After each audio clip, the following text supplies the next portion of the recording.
કેન્દ્રીય મત્સ્ય પશુપાલન અને ડેરી ઉદ્યોગ મંત્રી પરસોત્તમ રૂપાલાએ રાજકોટમાં સાગર પરિક્રમા પુસ્તક અને વિડીયો લોન્ચ કર્યો। આ પુસ્તકમાં તેમણે દરિયામાં 7,986 કિલોમીટર કરેલી સાગર પરિક્રમા વર્ણવી છે। સાગર પરિક્રમાથી દેશના દરિયાકાંઠા વિસ્તારોમાં રહેતા માછીમારોની મુશ્કેલી જાણવાનો કેન્દ્રીય મત્સ્ય ઉદ્યોગ મંત્રીએ પ્રયાસ કર્યો છે। 44 દિવસની પરિક્રમા દરમિયાન રૂપાલાને થયેલા વિવિધ અનુભવો પુસ્તકમાં વર્ણવ્યા છે। માર્ચ 2022માં ગુજરાતના માંડવીથી શરૂ થયેલી પરિક્રમા પશ્ચિમ બંગાળના ગંગાસાગરમાં વિરામ પામી હતી। પરિક્રમા દરમિયાન સાગરકાંઠાના 82માંથી 80 જિલ્લા, 3,777 ગામોમાંથી 3,071 ગામો અને 8,118 કિલોમીટર સમુદ્રી ક્ષેત્રમાંથી 7,986 કિલોમીટરની પરિક્રમા રૂપાલાએ કરી હતી।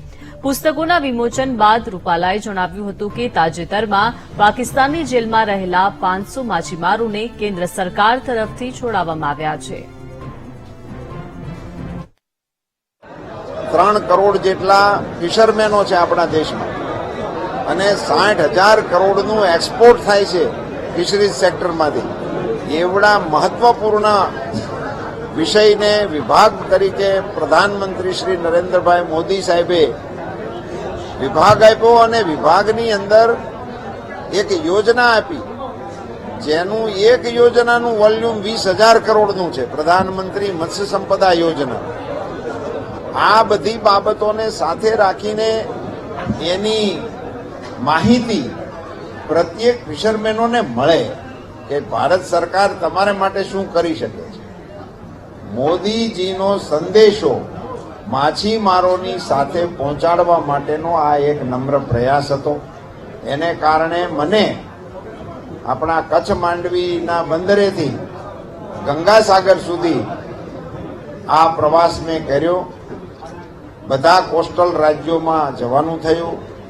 ફિશ લેન્ડિંગ સેન્ટરો, ફિશિંગ હાર્બર, એમની બોટો, એમની નેટો, એમના પ્રોસેસર્સ, એની બધી ચીજો નાની મોટી જોવાનો, સમજવાનો અને એની સમસ્યાઓને સાંભળવાનો અવસર મળ્યો।